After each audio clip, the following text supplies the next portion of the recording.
Battle for the county billions, and there is no end in sight to the stalemate on the formula for sharing revenue that could see some counties lose billions in allocations.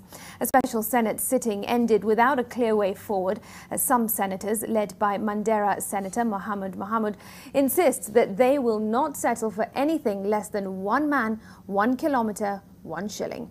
Their counterparts in more populous counties insist on a formula that will give more to counties with a higher population. NTV's Kennedy Morethi dissects the contentious issues. On your screens. The disagreement over how to share revenue is nothing new. And there was nothing special about this special sitting convened to find a way forward of our divisive revenue sharing formula. They intend to move amendments to the motion. The House adjourned as senators failed to find harmony on the revenue sharing formula.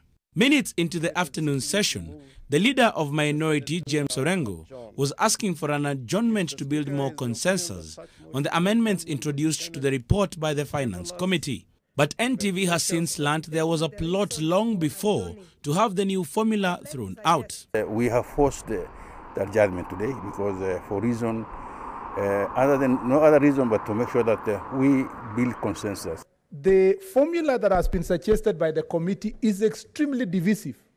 Even if my county is benefiting, it is ridiculous to see that the other counties are losing colossal amount of resources.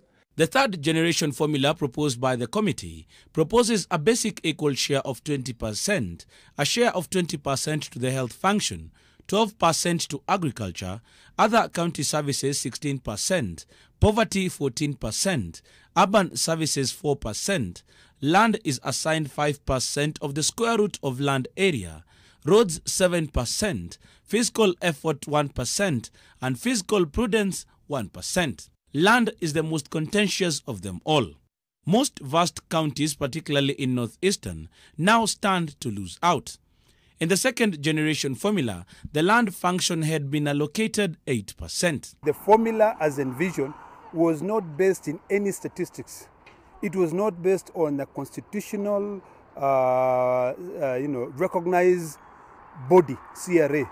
In fact, we were afraid that if this formula goes through, the next thing they'll do is to disband CRA. Money should always be allocated to people, not trees and land. I have never sat in a world where we are developing a generation because of an empty land. It has allowed us to adjourn. This now means counties stand to lose billions of shillings.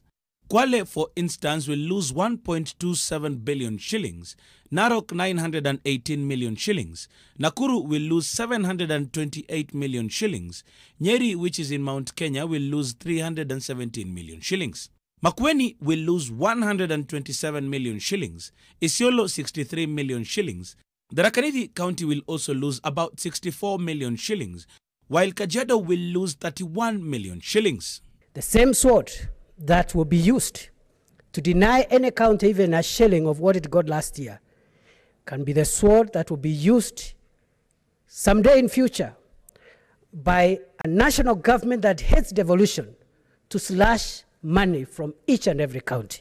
With some counties from the northeastern part of the country risking losing over 1 billion shillings in the third generation formula, senators from that region are now threatening on taking a different political stand if their voice is not listened to and acted on very fast.